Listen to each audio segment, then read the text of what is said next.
Hey everybody, today let's take a look at the colonial economy in the 18th century. This is going to help you answer lecture question number 1, what led to the growth of the colonial economy in the 1700s? And equally important, how did this impact consumer culture and the rise of the gentry? Okay, you can also find info for this in Taylor in the pages that follow, 297 to 300. Well, in the early 1700s, if you were to go to a typical Virginia Friday night hoedown, you might experience what you see here. And what you can see is various groups of Virginians meeting up at a cockfight. They're gambling, it's raucous, they're drinking and smoking. You see wealthy folks right here. Here's a wealthy Virginian planter elite outfit. Here is what I presume is a Catholic, because that looks like an outfit a Catholic person would wear. But you also have lower class folks, like there's women up here, and there's even a dog hanging over the railing.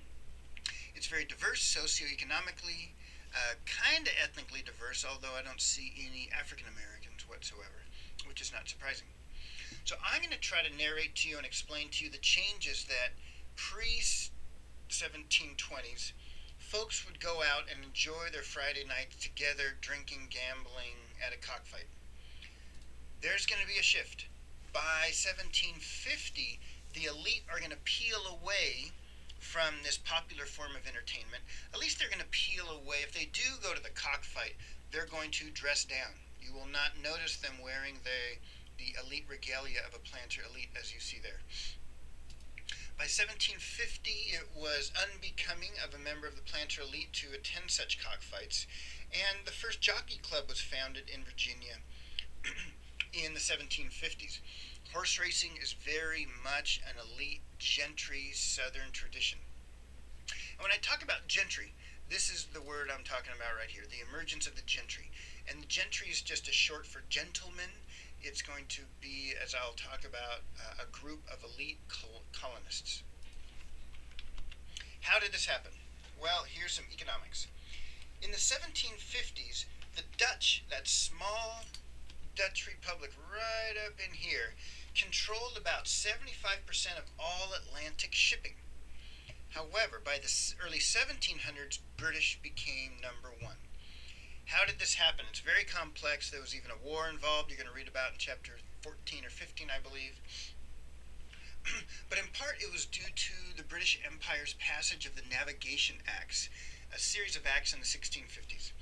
What these acts stipulated was that everybody in the British Empire, which included British America and other places, had to trade only with British ships.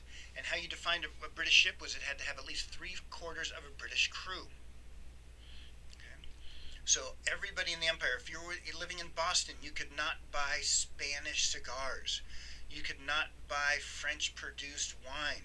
You could not buy Swedish cod. You had to buy everything from within the empire.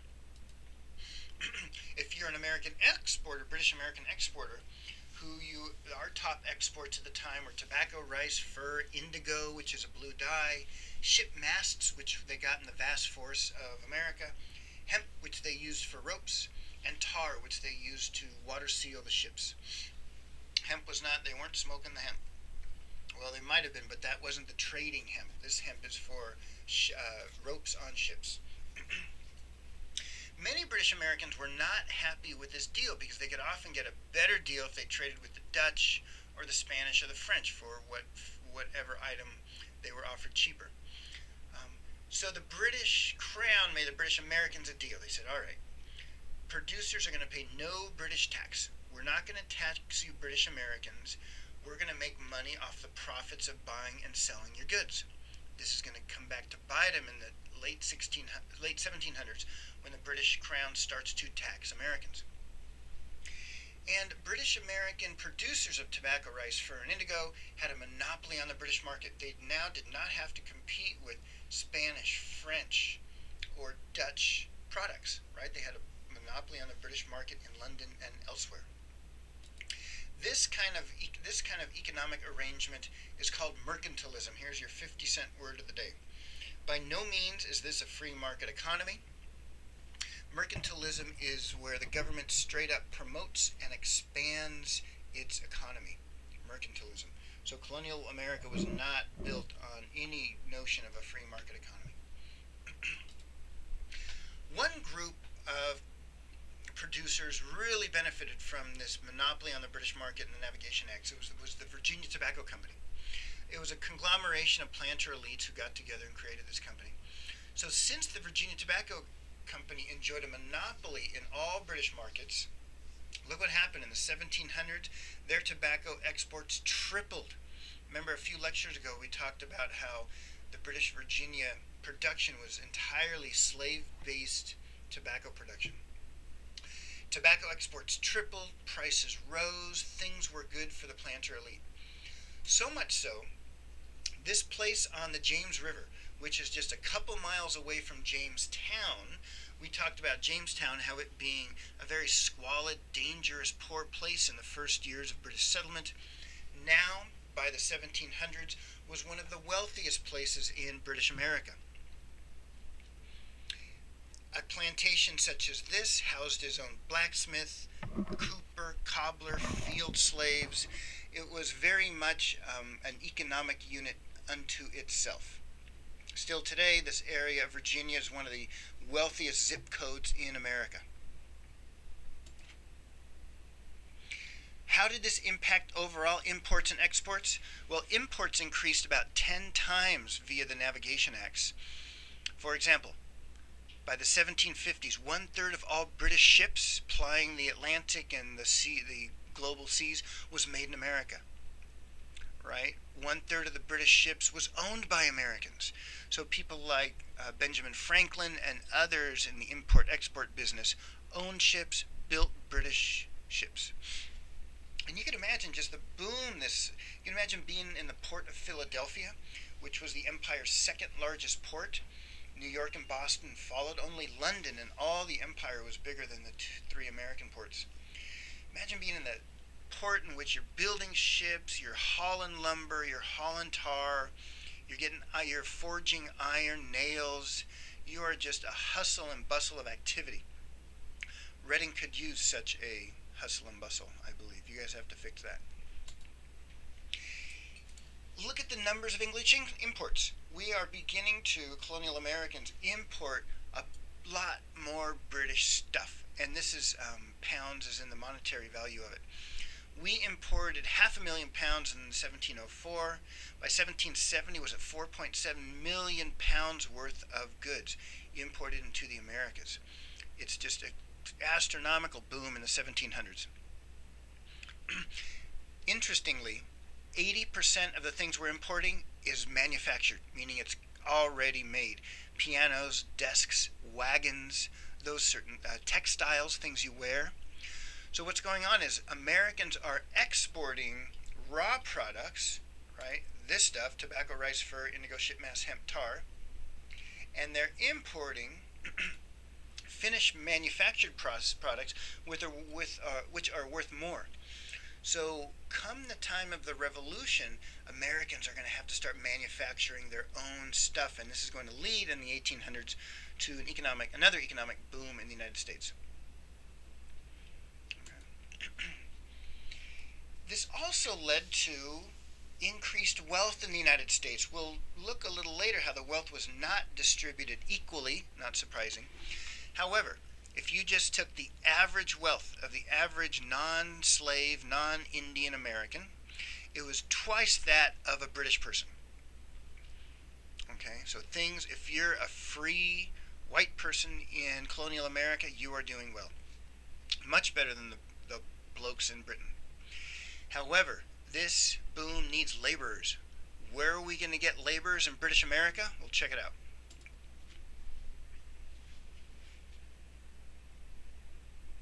I'm just letting you soak that in a little bit. Where did most of the migrants, I put in quotes, to British America come? Africa, by far, right? 278,000 of them came.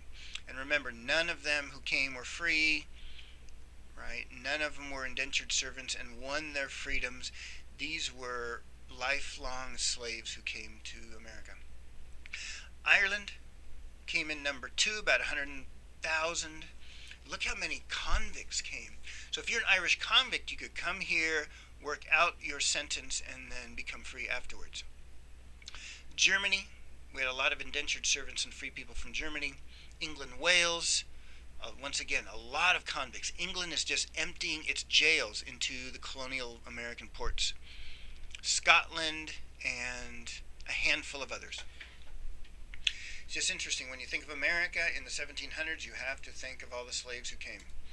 In fact, between 1492, when Columbus sailed the ocean blue, and 1820, 5 times more Africans came to the Americas.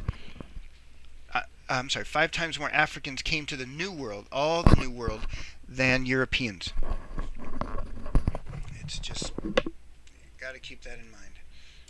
I posted this film on Canvas, and you can see it. It's a brilliant look at the African slave trade in 2 minutes. It talks about the 20,000 voyages across the Atlantic bringing human cargo from Africa to the Americas. So all this migration to the Americas, Africans and Germans and Irish and Scots, etc., obviously increased the diversity of America. Here is a map of the diversity. You can pause it and take a look at it at your leisure. Right, Africans mostly in the south, the brown striped ones. German inland. Germans came a little later, so they couldn't get a hold of the good lands on the coast, so they went inland. You'll be reading about that in one of the chapters. So let's look at the colonial American population. It boomed from 250,000 in 1700 to, in 1776, right on the eve of the Declaration of Independence, there was about 2 million whites. Remember, the actual census and the counting is declaring them as whites. 500,000 black slaves. And interestingly, I think, and I'll deal with this in another lecture, 25,000 free blacks. Some states and some areas are starting to offer manumission, or starting to let blacks either buy their freedom, or owners would give them their freedom give their children their freedom, or when they hit a certain age, their freedom. So it seems like there might be a gradual disappearance of lifelong black slavery. We will deal with that later. But as I said, the wealth was not distributed equally. Right? There was an increasing economic divide between those that have and those that don't have. A lot of the migrants, as you can imagine, the folks fresh off the boat were poorer, whether it's Germans, Scots, Irish, and of course, anyone mentioned the African slaves, they got paid nothing. This actually increased social tension. We'll be talking about that during the Enlightenment and Great Awakening lectures. This increased social tension quite a bit amongst Americans, as they didn't want new immigrants coming in. So just as we have anti-immigrant sentiment here in America today, it was big time in the 1700s. It happens anytime there's a big shift in economics or politics. A lot of the migrants went to cities. Cities are starting to grow like never before. Yet only 4% of colonial Americans lived in the cities. The death rate was pretty high in the cities. Half died before age 21. Look at the graph of the urban population growth in this period. Right, Philadelphia is the green one. Philadelphia was our biggest city. That's why we had the Constitution Convention at Philadelphia. New York is the second biggest, Boston, and Charleston. Here's an example of how dynamic the German population was and how they went inland. They had their own newspaper. Here's the Philadelphia Zeitung, which just means news. And here's a map of the German settlements inland. You guys are going to be reading about them in one of your chapters. Not everybody was cool with German immigrants, right? You know how today many folks aren't happy with either Mexican, Asian, or Muslim immigrants coming to the United States? Well, listen to what a good old Ben Franklin had to say about German immigrants. Oh, Ben. Later on, he does apologize and takes back what he says here, but here's what he said nevertheless. Quote, "Why should the Palatine Boers," he's referring to the Germans, "be suffered to swarm into our settlements, and by herding together establish their language and manners to the exclusion of ours? Why should Pennsylvania, founded by the English, become a colony of aliens, who will shortly be so numerous as to Germanize us instead of our anglifying them. And they will never adopt our language or customs any more than they can acquire our complexion. Right? Straight up Ben Franklin, racist, anti-German. Again, later on he will apologize, but this was the sentiment shared not only by Ben Franklin but others. Let's look at the other side of the coin of immigration and how everyday migrants fared. Here's just a snapshot into one of, the most egalitarian colonies in British America, which was Pennsylvania. Founded by William Penn, a Quaker, it was, by all standards, the colony in which wealth was divided most equally. So in the 1680s, this guy Joseph Fisher arrives, and he had 11 servants with him. 4 dropped out of historical sight, meaning they didn't get in trouble or file taxes. We don't know what happens to them. The 7 historians do know about, 5 of them went from becoming a servant to becoming a landowner. One woman comes as a servant and she marries a landowner, so she becomes a part of a landowning family. One guy even becomes the deputy sheriff of his county. So this is an example of the American dream. This is a famous painting of Pennsylvania, kind of glorifying the success of Pennsylvania's small farms, and it's even has some hints of biblical connections. See where the lion is laying with the lamb.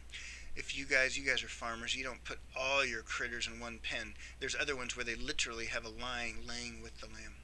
Another painting. So let's measure it a different way. How did British Americans fare compared to those in the mother country, in England? Well, in the 1760s,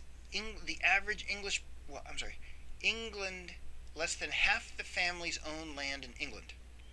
Okay, in the 1760s. In British America, 2/3 of the white families own land. Right? Just simple statistics that tells a lot. You're much more likely, if you're a white migrant to America, to own land than if you were a British subject.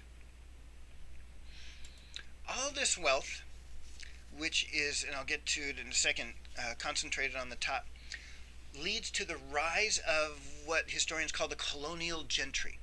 Okay. In the early colonial years, the first 100 years, for example, successful colonists, would take extra money and invest it back into making more money. For example, if you had a good day, if you're a tobacco planter, an indigo planter in the colonies, you'd invest your money in land, in more servants, or in more slaves. Right? You would use these very modest iron utensils, iron fork, knife, and spoon.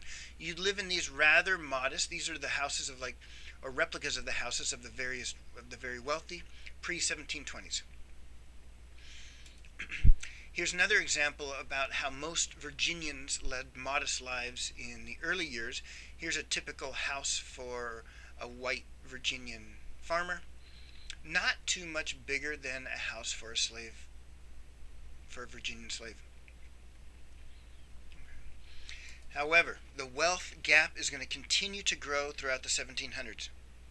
For example, in Boston, in 1699, the richest 10% owned 41% of the wealth. By 1775, the richest 10% owned 60% of the wealth. So you can see there's a concentration in wealth in Boston. Philadelphia is even more radical. In 1669, the richest 10% owned 34%. Look what happens right on the eve of the Revolution. Philadelphia, the richest city in the colony, 70% of the wealth is owned by the richest 10%. As a contrast to that, Chester County, which is a farming county in Pennsylvania, it's much more equally distributed. The richest 10% here only own 33% of the wealth. So it's a little more equally distributed. Hey, but we got to compare it with today. Let's do it.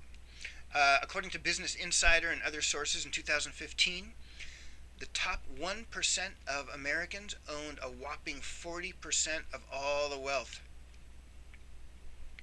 while the bottom 80% of Americans, right, own not as much. We are the most when it comes to wealth disparity. I'm sorry. The U.S. is number one. Back to history.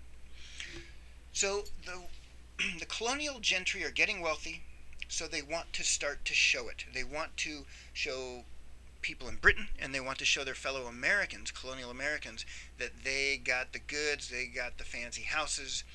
So this image of the Shirley Mansion shows you how colonial elite went from making their houses out of wood to brick now. And also, in this age of enlightenment, they wanted to bring in literally as much light to the house as possible, and the more windows at a house also defined how the richer you were. So in Virginia, the greater gentry owned the upper gentry 2% own 15% of the wealth, and the 2 to 10% own 25% of the wealth. So it is concentrated at the top. If you were part of this greater gentry, you wanted to also show it by taking portraits of yourself, which you would then put in that big fancy mansion that you just built.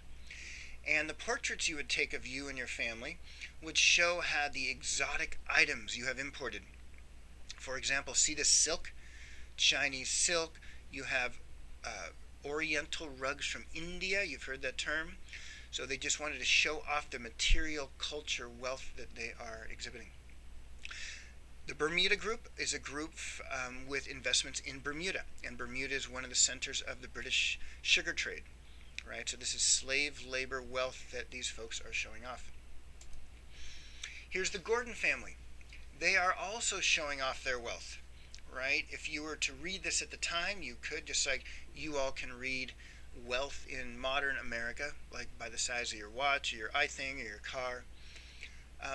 Chinese silks, you see Dutch linen, British shoes, Indian cotton. These were all the items of the wealthy. Even the modest Pearl family from Boston wanted to show their wealth, but in an outwardly more modest way. Here's a family portrait that they would have, showing that they're very learned. Here are busts of some learned folks. And their drawing, that was the hip thing for men at the time, to show how they were Renaissance men, and they were also artists as well as gentlemen. And the greater gentry also switched from iron utensils. Now they're using silver, real silver. The silver's coming out of mines in Mexico.